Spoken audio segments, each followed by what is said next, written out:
It was a chilly but typical Monday morning in Melbourne's CBD, the start of just another week. As always, the peak hour traffic was heavy as city workers rushed to make their office on time. But for 21-year-old Natalie Gullace, Monday, June 18, 2007, began significantly. It was my second day at a new job, so Dad had just dropped me off at 8 o'clock. At that exact time, 25-year-old Dutch backpacker Paul de Waard was also starting the day early. He was striding through the city streets, planning his last 3 weeks in Australia.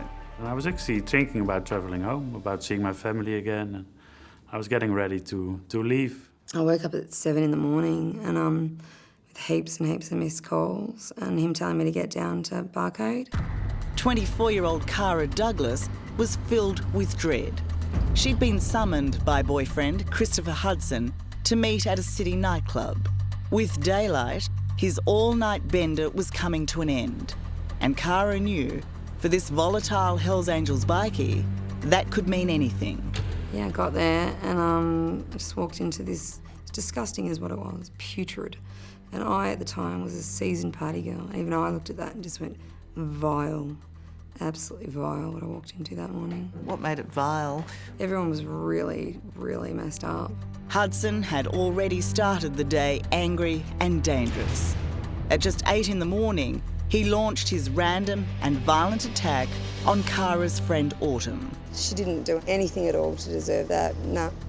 Kaera found her friend slumped here on the footpath. She ran back inside to call an ambulance before Hudson demanded she walk with him. It turned into the most terrifying moment of her life as he showed her his concealed gun. He said, I've decided you need to go. Today you're going to die. Today's the last day of your life. This is the last half an hour. This is it. Yep.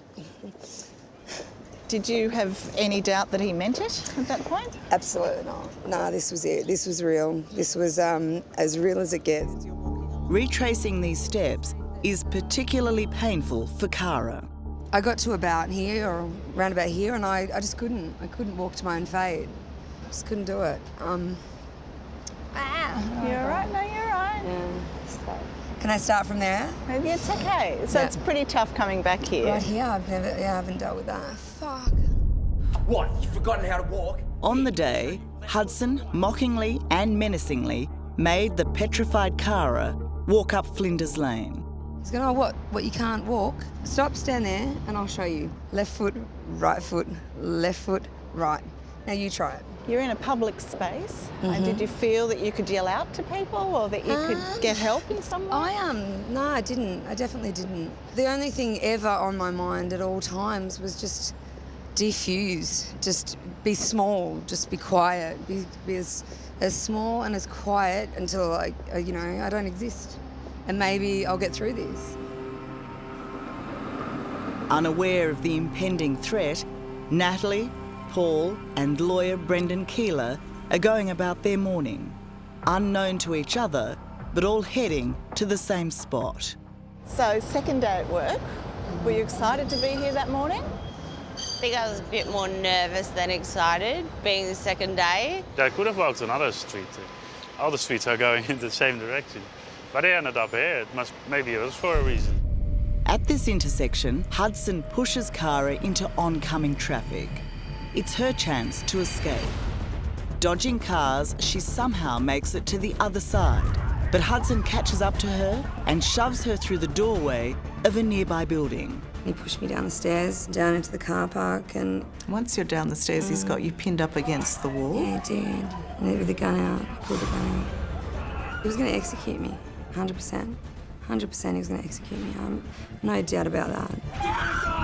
Kaera's terrified screams catch the attention of the building manager, who races to her aid.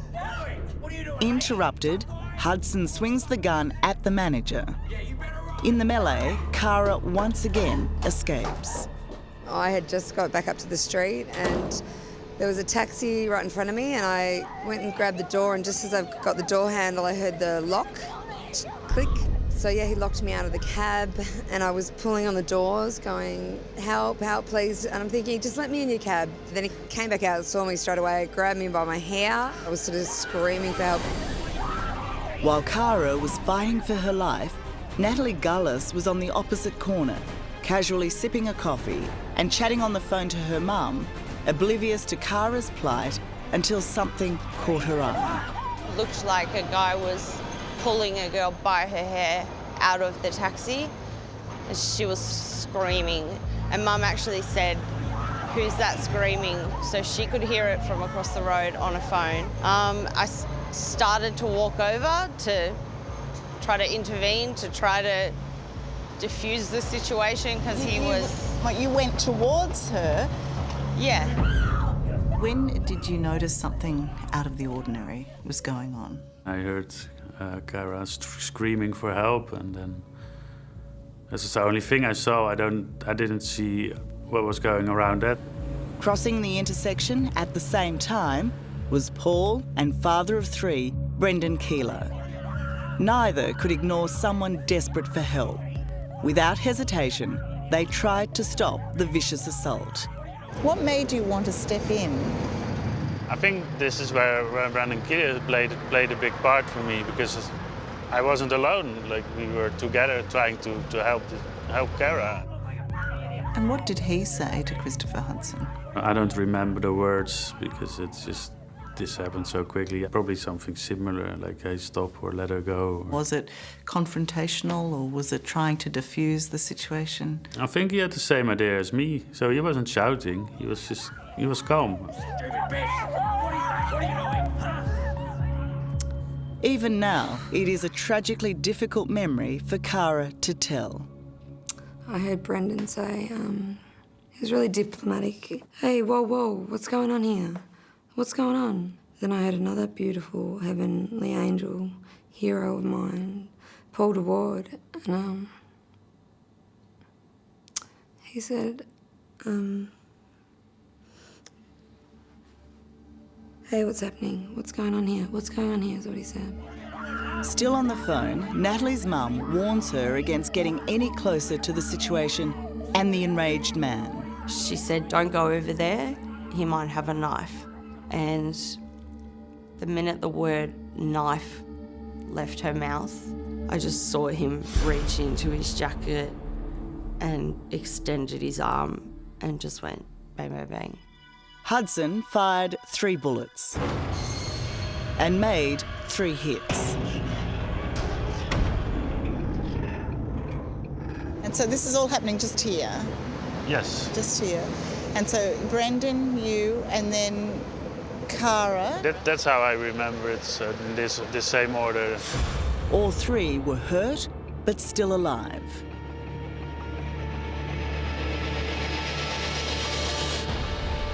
Lying helpless on the ground, Brendan is now executed.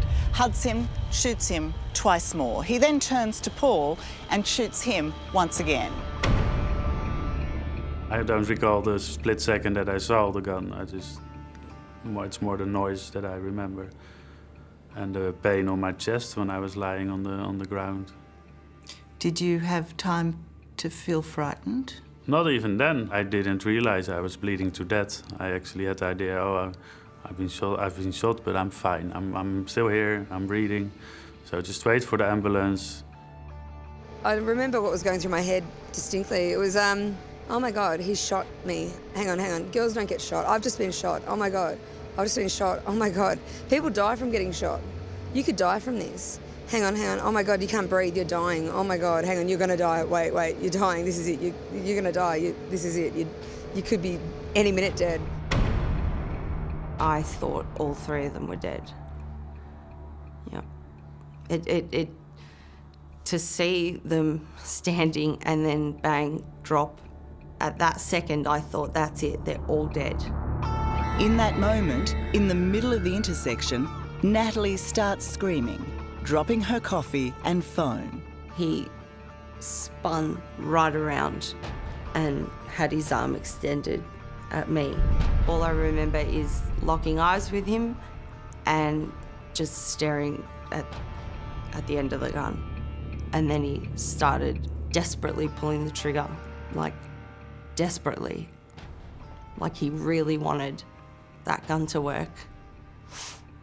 He really wanted to shoot you. Absolutely. Absolutely. That Hudson had no more bullets was a terrifying stroke of luck for Natalie. I think after about 5 seconds of staring down the barrel, I then ran back here and jumped behind the pillar here, just thinking, is this gonna hurt? Like, I was just waiting for a bullet in the back of the head. You were convinced he was coming after you? Absolutely convinced. I would have bet my life on it. Yeah, and after what probably seemed like forever, but was probably a few seconds, I peeked my head back out to see if he was coming, and that's when I saw him start running back down Flinders Lane where they came from with the gun still in his hands. CCTV footage caught Hudson fleeing the scene and discarding his jacket and gun. In his wake, he left tragic carnage, 1 dead and 2 fighting for their lives, and indescribable trauma to hundreds of onlookers. What happened? I got like 6 times. Natalie's 000 call depicts the magnitude of that shock and fear.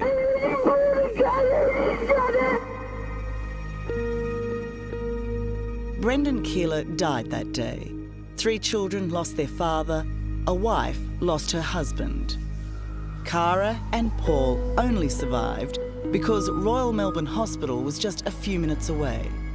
Natalie was physically unscathed, but terribly affected. Yeah, I you know, it was all the what ifs.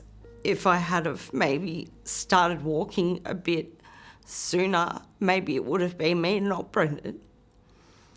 Maybe it wouldn't have panned out the way it did. But when I found out that he had 3 kids, I would have traded places with him, and I still would now if I could, for those kids and for his wife. Coming up, Kaera is blamed. I did feel that she could have stopped it, maybe. Stricken stripper was one headline. Did you feel that the portrayal of you suggested that you deserved what you got? Yeah, I did. And Natalie hasn't escaped unscathed. I was convinced that he was going to come after me, he was going to send someone after me. That's next on 60 Minutes.